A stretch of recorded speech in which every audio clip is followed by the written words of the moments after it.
Bienvenidos una vez más a su programa Justicia para Todos. Soy el abogado Héctor Becerra Orefice y nuevamente estamos en este programa para hacerles ver sus derechos y obligaciones de una forma clara, de una forma sencilla, de una forma resumida. El día de hoy vamos a platicar acerca de los tópicos sobre la nueva constitución que tendrá la Ciudad de México. Quédense a lo largo de la presente transmisión porque seguramente le puede ser de gran ayuda a usted, a un familiar o a un amigo. Vamos a una pausa comercial y regresamos a este gran programa. Muchas gracias.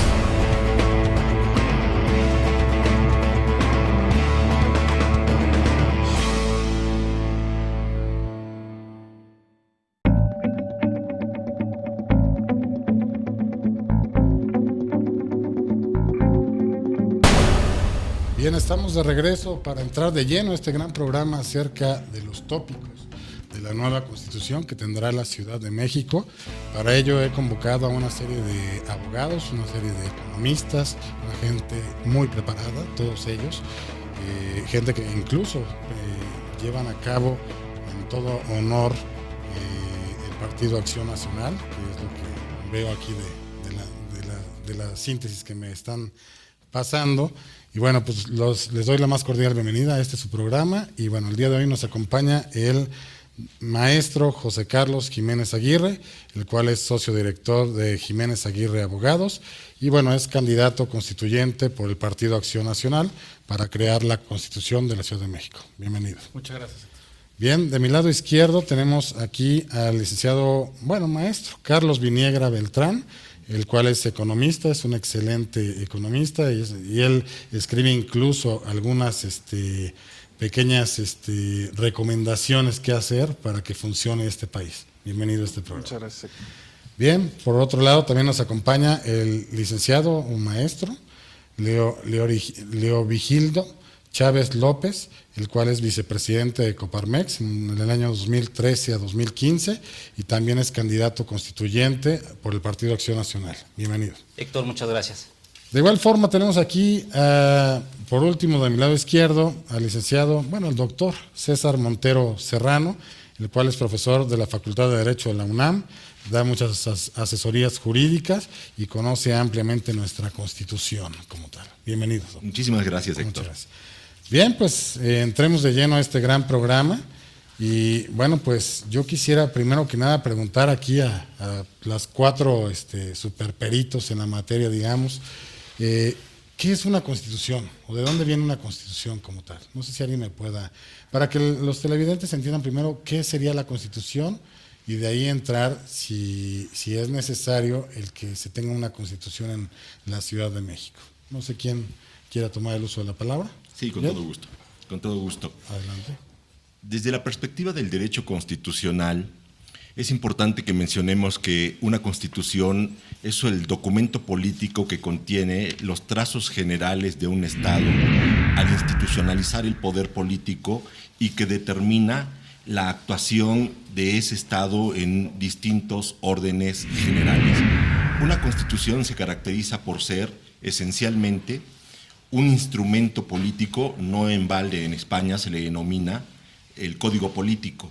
El código político porque institucionaliza los instrumentos que el poder político otorga a la sociedad para ejercer ese poder de manera institucional y por los cauces de legalidad.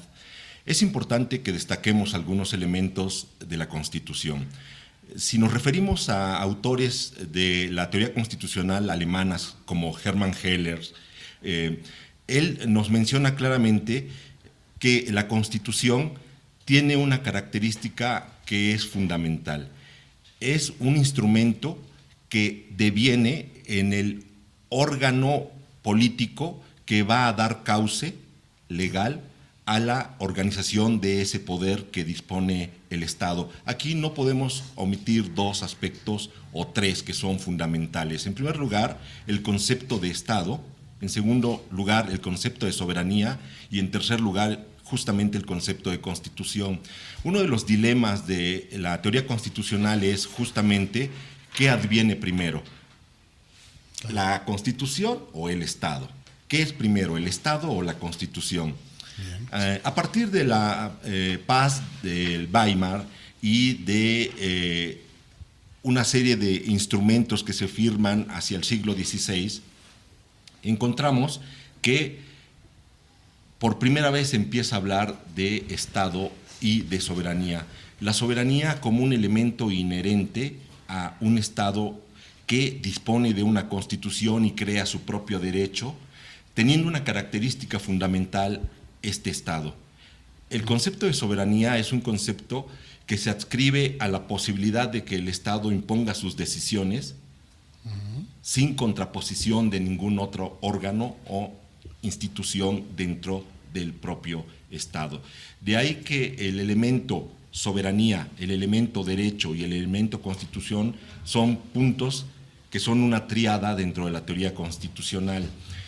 Por lo tanto, resumiendo y concluyendo, una constitución es el código político del que dispone un Estado para implementar y proyectar las políticas y las actividades que ese Estado debe realizar, y la misma tradicionalmente se compone de dos partes, una orgánica y otra dogmática, que señala cuáles son las prerrogativas del gobernado o del ciudadano y cómo se instrumenta el poder político en su ejercicio dentro de ese espacio físico y territorial.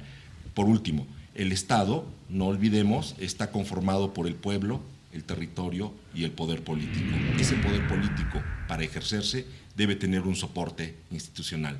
Esta es la Constitución. Bien, ahora, se ha comentado mucho en diferentes foros la parte de esto que menciona bien el doctor César, en el sentido de que primero se tiene que identificar el territorio que va a tener cualquier estado de la República para posteriormente realizar su constitución como tal.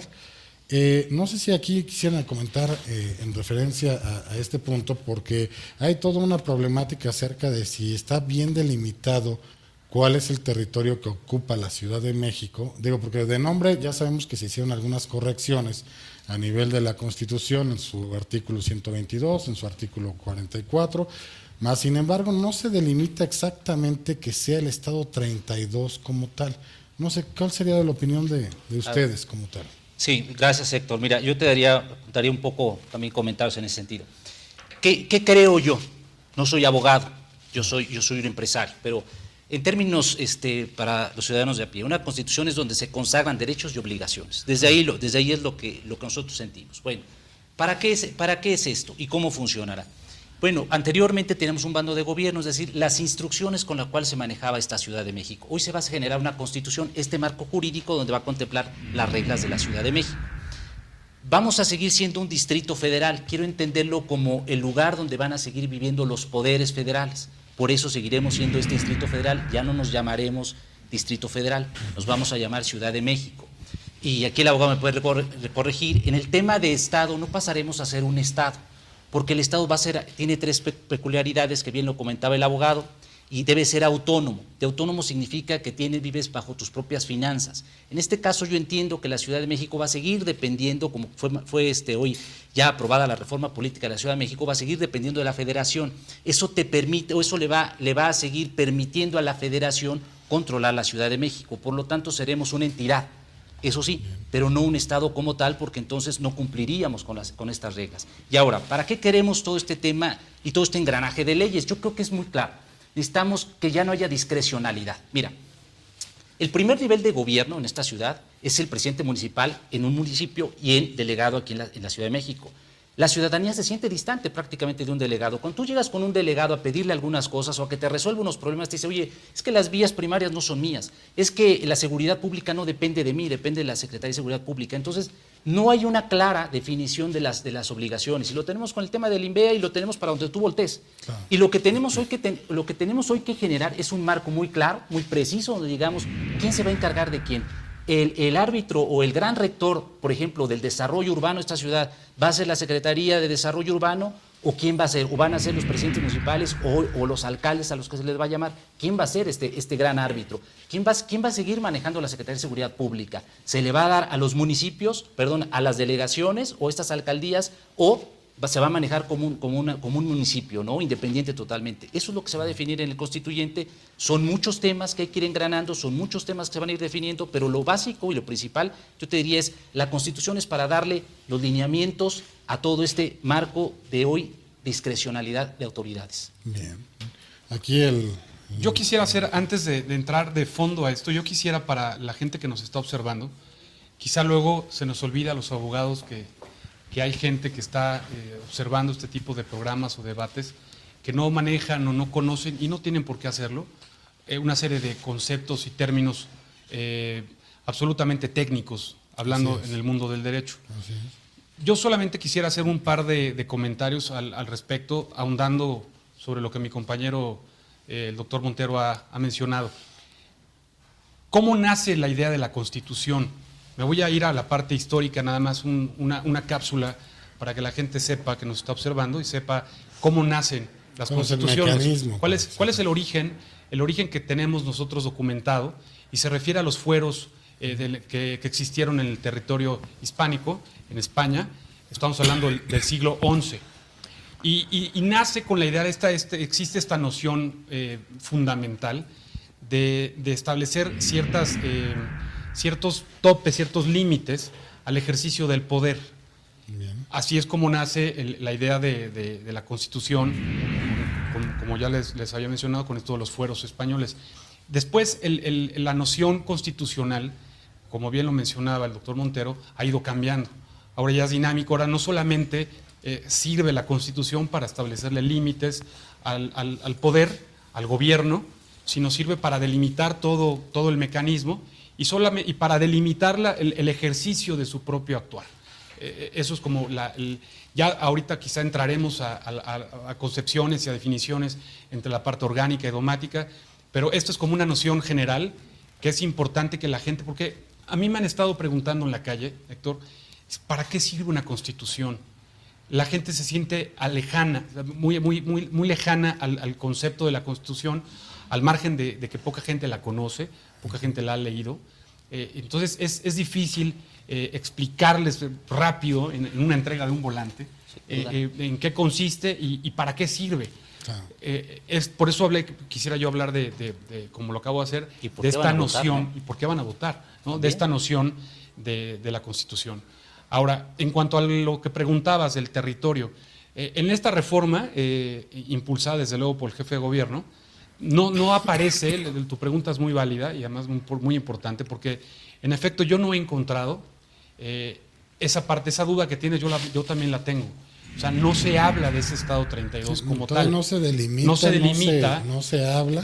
Es una vaguedad que existe. Exacto. Ahí. De hecho, incluso la reforma, para los amigos que nos están viendo y que sean un poco curiosos, pueden consultarla perfectamente en Internet y verán que en muchos artículos de la Constitución, Héctor, todavía existe la palabra Distrito Federal. Claro. O sea, hubo incluso errores todavía en la parte de esta reforma, que básicamente los artículos que fueron modificados, reformados, fueron reformas mínimas, no fueron reformas de fondo, y esta parte que tú aludes creo que es un pendiente que queda ahí. Vamos a una pequeña pausa comercial, seguimos platicando este interesante tema. Muchas gracias.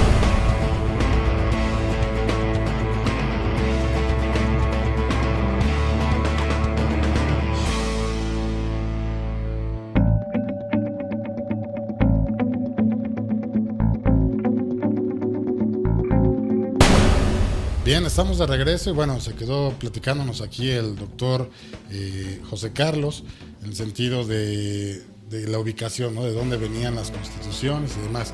Pero veo que tiene aquí algunas dudas acá el candidato también a constituyente.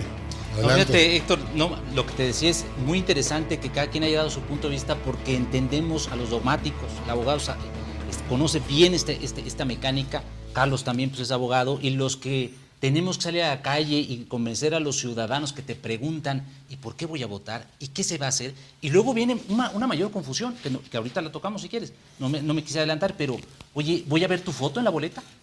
¿O cómo voy a votar? No vas a votar por marca, por partido, y entonces es cuando la gente se pregunta ¿cómo funciona esto, no? Claro. Y todos son plurinominales o son uninominales, y tú ganas o pierdes. Entonces, son muchos mecanismos, son muchas cosas que hay que aclarar, y creo que estos foros, Héctor, de verdad, ayudan Sí, claro, para ventilar ese hacer tipo ver de dudas, sin todo duda. este tipo de dudas. No, bueno. A mí me Aquí el doctor Carlos Viniegra.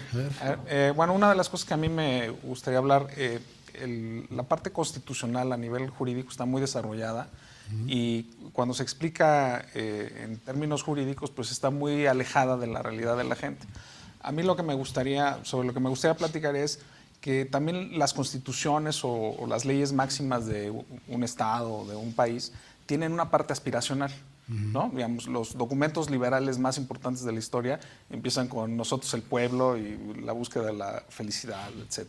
Entonces, a mí lo que me parece que es una oportunidad de la Constitución de la Ciudad de México es que este ejercicio puede servir como para buscar cuál es la vocación o qué es lo que nos hace juntarnos a más de 20 millones de personas o a 9 millones de personas en concreto en la Ciudad de México.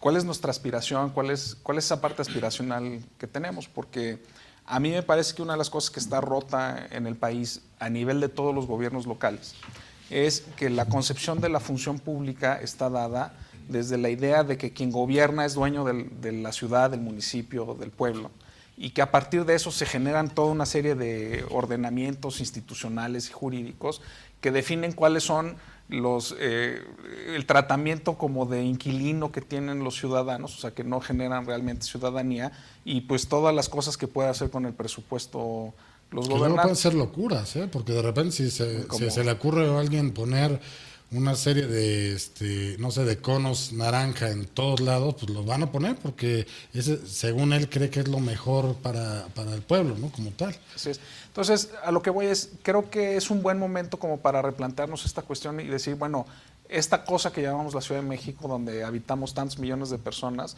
es un lugar en donde están encerradas nuestros sueños, nuestras aspiraciones, las cosas que queremos lograr.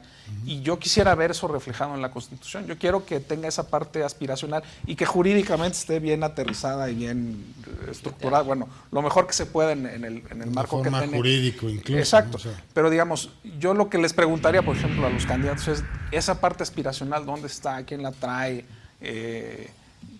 ¿Qué es lo que queremos lograr los habitantes de esta ciudad? Porque he tenido la fortuna de ir a otras ciudades que tienen por lo menos un sentido de que quieren lograr algo grande, ¿no? Los parisinos quieren tener la ciudad más bella del mundo, la gente que vive en Shanghai, los shanghaienses o como se llamen, claro. quieren lograr hacer la metrópoli más importante de Asia. Los japoneses quieren ¿Hacia dónde vamos, digamos? Yo creo que lo que está omiso en todo esto es que hay un proceso que se está moviendo de elecciones y jurídico y de reforma constitucional, pero no tiene alma, no tiene un fondo que esté vinculado con lo que los ciudadanos que queremos y lo que esta ciudad puede significar para nosotros. A ver, pues de este lado acá tenemos... Mira, Héctor, sí, contestando un poquito lo que Carlos menciona, yo vería una constitución, primero una constitución que dure 200 años, los próximos 200 años, que no estemos modificando la constitución, que no la estemos parchando, que hagamos algo bien. Y para ello yo creo que se deben de generar estos equipos multidisciplinarios. Yo veo que los partidos los están generando, en el PAN en específico, de verdad tenemos expertos en cada una de sus materias y por eso hemos venido armando este tipo de equipos. Y bien, ¿qué me gustaría? Una constitución de 100 artículos máximo, ¿no? O sea, donde puedas consagrar temas fundamentales, es decir, no vas a resolver todo, o sea, no vas a resolver el tema del metro, sino vas a consagrar la movilidad. ¿Me explico? ¿A qué voy con esto? Es decir, la parte aspiracional que comentaba Carlos. A mí me encantaría, por ejemplo, desde el sector empresarial tenemos una agenda que siempre hemos puesto en todas las mesas, en todos los foros, en la Asamblea Legislativa, en el Congreso. El tema de la educación. Es un tema fundamental para desarrollar crecimiento, para abatir la pobreza, para abatir la inseguridad. Tenemos el tema del emprendedurismo. Entonces, a partir de estos temas que tú logres consagrar como vivienda, como desarrollo urbano, como movilidad, y estos temas vengan consagrados en la Constitución, a partir de ahí, bueno, existe el abogado que nos explica mejor, se van a generar leyes secundarias. Esto es muy importante platicárselo a la gente. Es decir, la gente quiere definir, oye, yo tengo derecho a casa, ¿y cómo va a ser mi casa? ¿De 20 metros, de 40? ¿Cuál es la vivienda digna? ¿Cuál es la vivienda de interés social? Bueno, lo que yo diría es, la Constitución tiene que consagrar la vivienda y luego en la ley secundaria tú vas a definir si esa vivienda es de 44 metros, de 50, de 100, si es de segunda mano, de primera, etcétera. Pero cada uno de estos artículos va a tener una ley secundaria y en esa ley secundaria ya estarás invitando a los expertos. Pero en esta Constitución yo creo que debería ser un marco sí aspiracional, por supuesto. Los capitalinos yo creo que aspiramos, hace un rato tú ponías un ejemplo de que al gobernante se le ocurre poner los bonos, eso sería fantástico, Héctor, pero al gobernante se le ocurre sobreendeudar el Estado. De ahí tenemos muchos de los estados de la República. Por eso también qué padre que vamos a estar controlados un poco en ese tema, porque si no, imagínate, si no tenemos techo para endeudar a la Ciudad de México, pues ¿dónde vamos a terminar? Con muchos estados endeudando a nuestros hijos. Entonces tenemos que aspirar a mecanismos de transparencia y rendición de cuentas. Creo que Carlos tiene muchísima razón en la parte aspiracional, esta vocación que debería tener la ciudad. Digo, no es una ciudad rural, no podríamos tener una vocación de agricultores. O sea, se habla mucho de la ciudad de los palacios, quizá por ahí podríamos, pero es importante desde luego que esta noción exista. Sin embargo, yo iría un poco más allá y un poco más profundo, que es a qué aspiramos al margen, ¿no? Sin desechar la idea de mi tocayo, que creo que es muy valioso y deberíamos de hablar sobre ese tema. ¿A qué estaríamos aspirando los ciudadanos de esta gran metrópoli? A que no nos estén gobernando en base a ocurrencias, Héctor.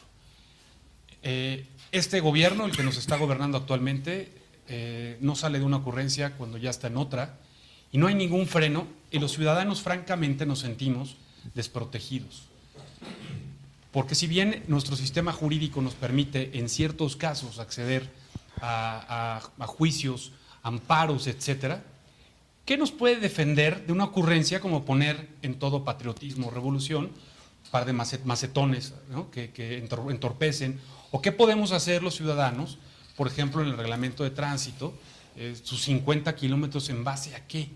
Por eso Acción Nacional está establecido en muchas de sus propuestas que existan fundamentos técnicos, que si el uso de suelo, que es una gran materia, una asignatura pendiente en esta ciudad, porque existen leyes que se contraponen, se contradicen entre sí mismas, es decir, estamos en un estado de indefensión los ciudadanos. No sabemos qué hacer en contra de este tipo de medidas que se van tomando al vapor, porque no existe, y seguramente veo a mi compañero que cabecea, no hay una ley, no planeamos en México.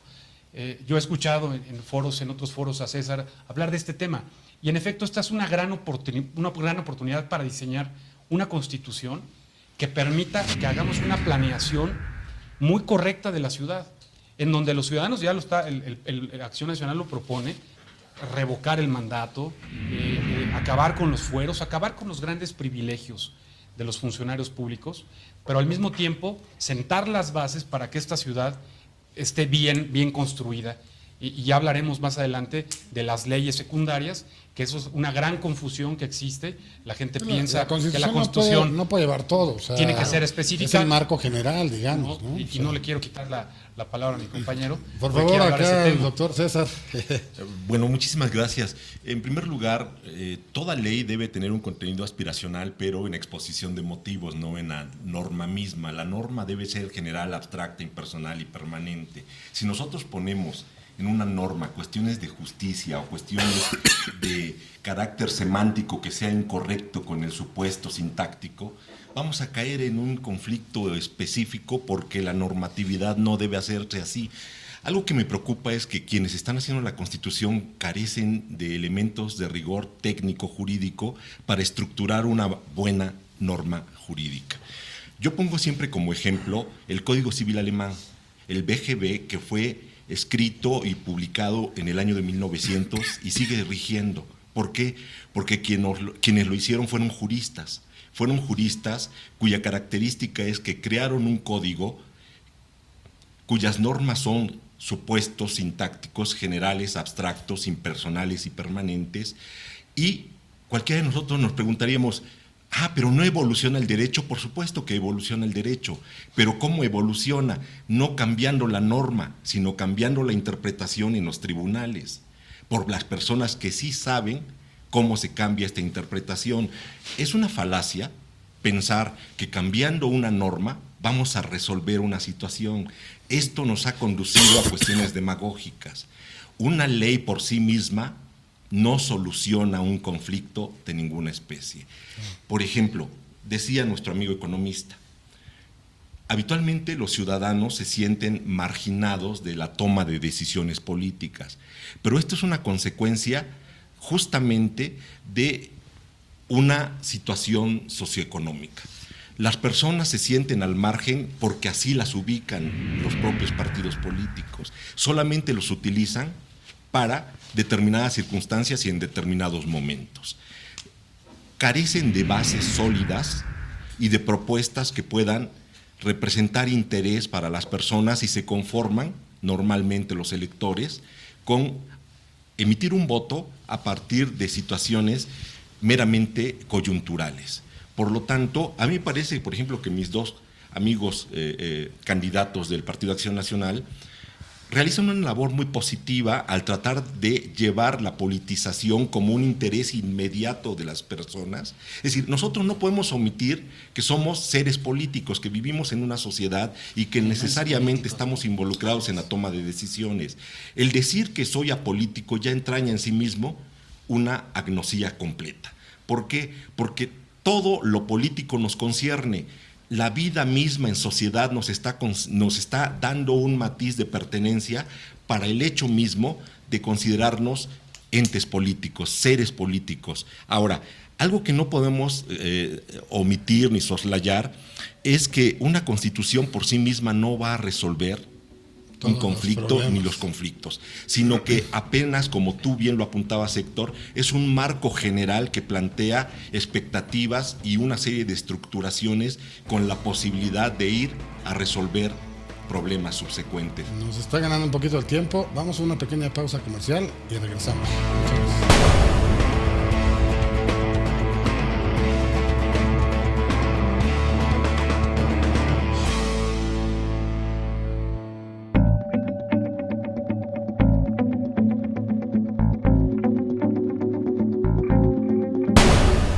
Estamos de vuelta y bueno, veo aquí a don Carlos Viniegra muy pensativo, como queriendo tratar de confesarnos algo. A ver. Bueno, ahora en la pausa una de las cosas que se discutía es las contradicciones que tiene el armado del proceso.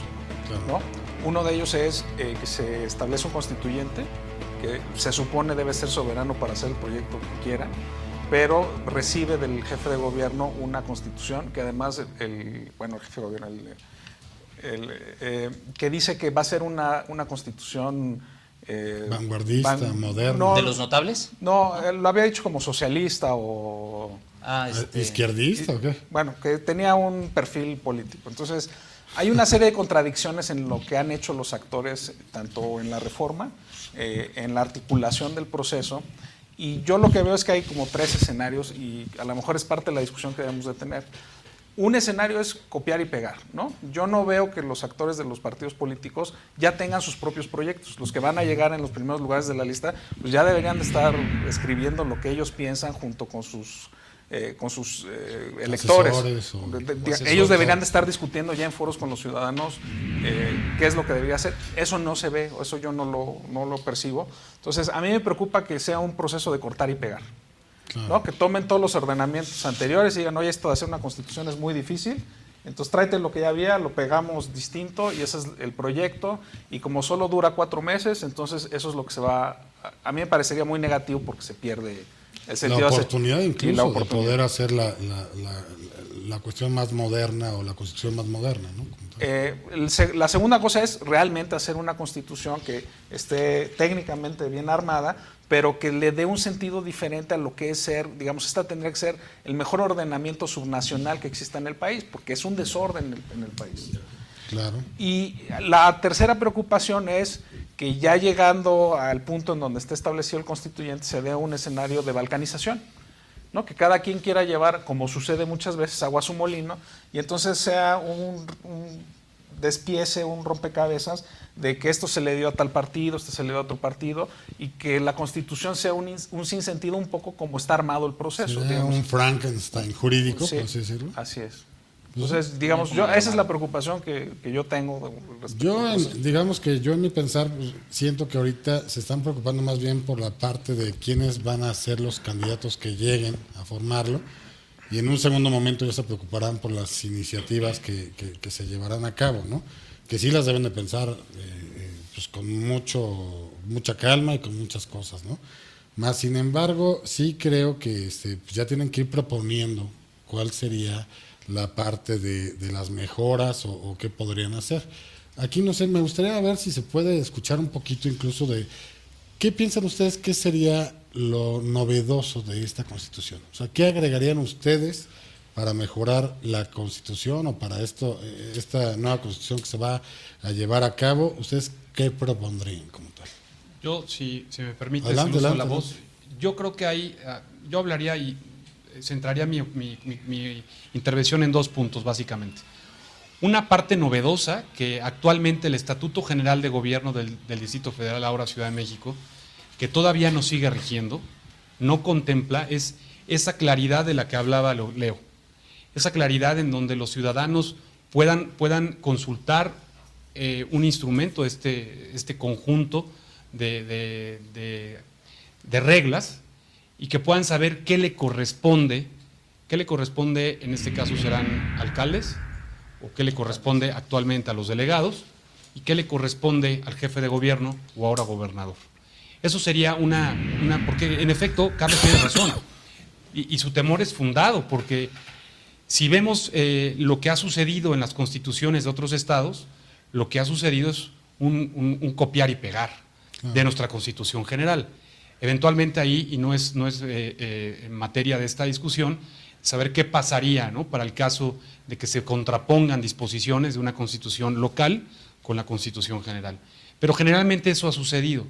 Y en efecto coincido con ustedes en que esa es una gran oportunidad para sentar las bases de la Ciudad de México en cuanto a su organización. Así que una parte para mí, creo, novedosa y que creo que a la gente le serviría, sería que se establecían y delimitaran muy bien los límites y facultades de actuación entre los actores políticos que van a estar participando en esto.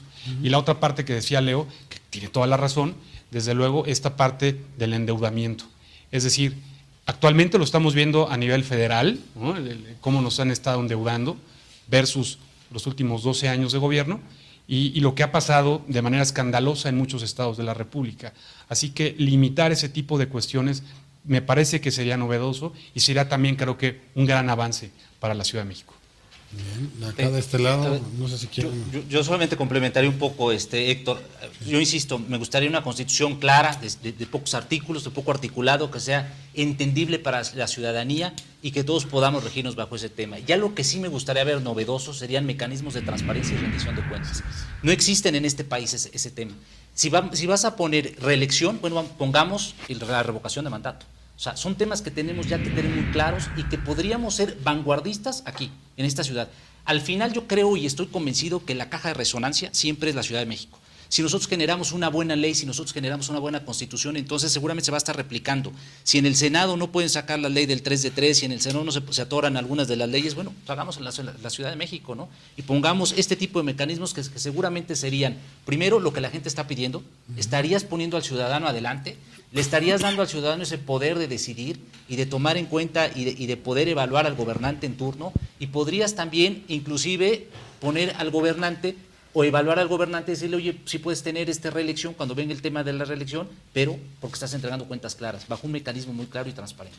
Eso yo creo que sería algo novedoso, algo de vanguardia, bueno. Y además que el país le urge, ¿no?, para tener cuentas claras y poder caminar hacia la competitividad. Oye, Héctor, yo he estado como investigando un poco en dónde andan los constitucionalistas, y algunos de ellos me han dicho que hay un derecho que es como de los nuevos derechos que se discuten, o de nuevas formas que pueden tener los derechos a nivel constitucional, y uno es el derecho a la buena administración, ¿no? Creo que en Europa se discute este tema. Entonces, nada más que a nivel global quede en esta Constitución el derecho que tenemos todos los ciudadanos a la buena administración, y a partir de ese marco general poder bajar a leyes secundarias otros conceptos, ¿no? Pero es muy importante, porque una de las cosas que se tiene que cambiar en este marco, la oportunidad que tenemos, es que necesitamos que quede claro que los ciudadanos somos dueños de esta ciudad, ¿no? Tú eres dueño de tu casa, de tus bienes muebles, etcétera, pero también eres dueño de los espacios públicos, de las calles, de las avenidas. Y lo que tú le vas a pedir a los gobernantes a través de este derecho a la buena administración es que sean buenos conductores, buenos administradores de ese capital que es tuyo, que ese capital público y privado que es tuyo, que en conjunto hacen el capital social de la ciudad. Yo creo que, hablando de esta cuestión de la vocación que tiene la ciudad, esta ciudad, lo que tenemos que decirle a los ciudadanos, al resto de la gente, a los gobernantes es, oye, tienes que cuidar este capital social que te estamos entregando para administrar. Incluso. Lo tienes que tú generar condiciones para incrementarlo y para que sea fácil disfrutarlo.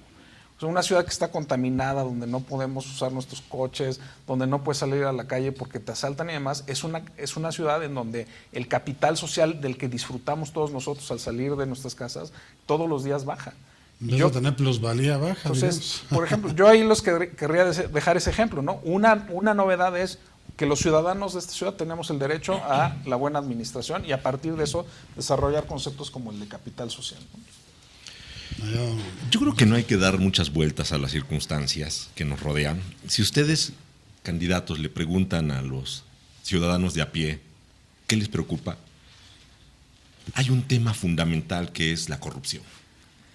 Y cómo solucionar la corrupción es rendición de cuentas, revocación de mandato, que ya lo proponen implícitamente ustedes, y cómo hacer que las personas que celebran un contrato en la administración pública lo hagan público, de tal suerte que cualquier ciudadano pueda verificar por qué se celebró ese contrato, por qué es pertinente, cuánto se gastó y qué nos están dando como resultado.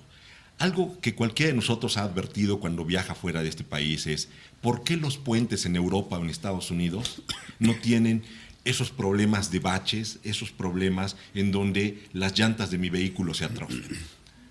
Porque sencillamente hay una conceptualización distinta y las personas tienen una pertenencia a la ciudad, a la sociedad, y se sienten parte de la toma de decisiones políticas. Esto es algo que nosotros desafortunadamente no tenemos porque también carecemos de una cultura y de una educación. El ciudadano común y corriente está acostumbrado a que otros tomen las decisiones por ellos y ellos acatarlos. ¿Y cómo podríamos hacer que se involucre la mayoría o toda la gente para efecto de las decisiones políticas? Para mí es un problema cultural, es un problema en donde nosotros debemos advertirle a los ciudadanos que cualquier decisión de carácter político le atañe y por lo tanto le debe interesar estar presente en el momento en que se decide, cómo se decide y hacia dónde se proyecta, y posteriormente estar cuidando que esa decisión tomada se lleve a cabo de manera adecuada. Nosotros tenemos una gran complicación con las elecciones. En las elecciones se polarizan las circunstancias electorales y las personas son llevadas a votar. Ojo, dije llevadas a votar, no votan por sí mismos, porque ya es una actitud mesiánica que se ha caracterizado este país por tales vocaciones. El punto que a mí me parece que la Ciudad de México podría ser emblemática en cuanto a las proyecciones jurídicas que está realizando. No vamos muy lejos. El matrimonio entre personas del mismo sexo ya es obligatorio en toda la República Mexicana por los presidentes de la Corte. El divorcio incausado, que también tuvo su origen en la Ciudad de México, ya se volvió obligatorio también en toda la República Mexicana. Es decir, de una u otra manera, sí, efectivamente somos una caja de resonancia y el resto de la República está atento a lo que acontece en la Ciudad de México. Pero yo creo que aquí tenemos una maravillosa oportunidad de establecer una perspectiva en la cual los ciudadanos tengan sentido de pertenencia, tengan una vocación de participación y por si fuera poco y por último, se sientan involucrados e inmiscuidos en la toma de decisiones que les atañe inmediatamente. Vamos a una pausa comercial, regresamos.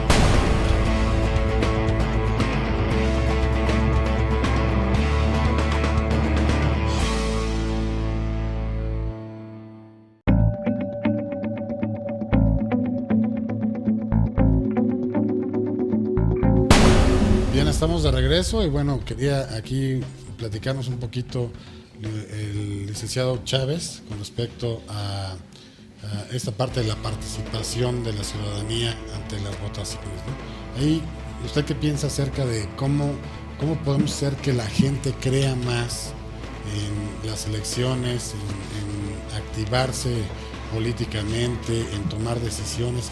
¿Cómo se podría hacer? Mire, Héctor, yo creo que aquí primero tiene mucho que ver con la educación. Lo que comentaba César, yo estoy convencido de eso. ¿Cómo construir ciudadanía? O sea, a partir de ahí tenemos que hacerlo. Y el modelo educativo tiene mucho que ver con esto. O sea, si tú generas un modelo educativo donde involucres a los niños, donde involucremos ya a estas nuevas generaciones, entonces vamos a poder tener este resultado que estamos buscando. Si yo reviso más o menos el modelo educativo que tenemos y revisamos la educación que hay en este país, pues prácticamente estamos reprobados en los 3 temas fundamentales. La OCDE tiene un indicador que se llama la prueba PISA. La prueba PISA te mide tres aspectos fundamentales para saber cómo está un país. Te mide matemáticas, ciencia y lectura. México está reprobado en los 3 aspectos. A partir de ahí, entonces, ¿cómo vas a construir ciudadanía? Y a partir de ahí, con un modelo educativo donde no te permite crecer. Finlandia, en primer lugar, por ejemplo. ¿Qué tenemos que hacer? Yo no sé si tropicalizar el modelo o generar uno aquí en México, pero lo que sí tenemos que hacer es voltear a ver esos países que están haciendo algo. México está reprobado, entonces, ¿cómo volteas a ver esto? La gente te dice que Finlandia tiene 5 millones de habitantes, nosotros tenemos solamente 2 en Iztapalapa. Bueno, tenemos que transformar y tenemos que hacer algo y tenemos que buscar esta parte de la ciudadanía. La ciudadanía tiene que entender que debemos de pasar de una democracia representativa a una participativa, eso es algo que lo que tenemos que hacer. Y esta Constitución yo creo que puede dar en mucho, porque el primer nivel de gobierno debe ser tu alcalde.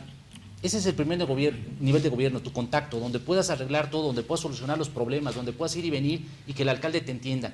Si esta Constitución la podemos lograr y acercar a los ciudadanos y que los ciudadanos se acerquen, entonces podremos lograrlo. Y a partir de ahí seguir empujando para construir ciudadanía. Mira, yo creo mucho en esto de la democracia, yo vengo de organismos empresariales y creemos mucho que solamente se logra cuando tú agrupas a la gente, cuando tú platicas, cuando la gente tiene ganas de cambiar y a veces la gente se agrupa de manera voluntaria, nosotros nos agrupamos de manera voluntaria.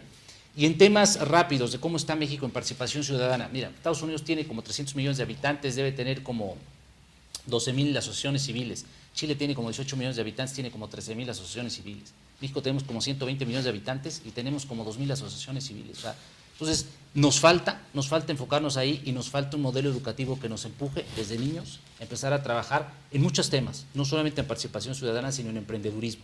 Debemos de dejar de ser un país empleado a ser un país empleador. Y a partir de ahí empezarás a construir un país nuevo, diferente y con una visión, sí, por supuesto, aspiracional, y que tengamos el día de mañana una ciudad periurbanamente sustentable, una ciudad de suelo mixto y una ciudad habitable y amable con sus ciudadanos. A partir de ahí solamente lo vamos a poder lograr. En el supuesto de que la gente a lo mejor sí quisiera ya participar, digamos, pero ya lo que ya no creen es que cuando alguien llega al poder, porque una cosa es estar, digamos, de candidato, otra cosa es ya cuando estás administrando. Cuando ya estás administrando, ya llevas el agua para tu molino. ¿Cómo podríamos ver eso? Porque la gente se decepciona mucho de esa parte. O sea, necesitaremos ser más duros, digamos, en la parte de la corrupción, o sea, para poner ejemplos claros y que la gente vuelva a creer en su gobierno como tal, o cómo lo piensan aquí todos los panelistas. Yo creo que con gobierno corporativo, como lo han hecho los asiáticos, cuando tú tienes reglas claras, cuando tú tienes estos mecanismos, entonces empiezas a poner orden. Sí, pero por ejemplo, ahora la Constitución, digamos, la oportunidad de la Constitución toca el tema de la educación. Entonces, ¿cuál es la innovación, cuál es la claridad que vamos a tener en esta oportunidad de hacer la nueva Constitución de la Ciudad de México para voltear el modelo educativo de la ciudad, que además ha estado atorado 20 años en un lugar raro, donde no es ni de la ciudad ni de la federación, y toda la discusión son de pesos y centavos, ¿no? O sea, digamos, esas son de las cosas que se tienen que abordar, y esa es la oportunidad que tenemos. Sin duda. Okay. Carlos. No sé si aquí el candidato, que bueno, tuvo ahí una cuestión, pero ¿tú qué piensas de eso? Yo en la parte de la educación creo que la Constitución lo que podría aportar este proceso sería, y como bien dice César, no es tan complicado, no hay nada nuevo debajo del puente.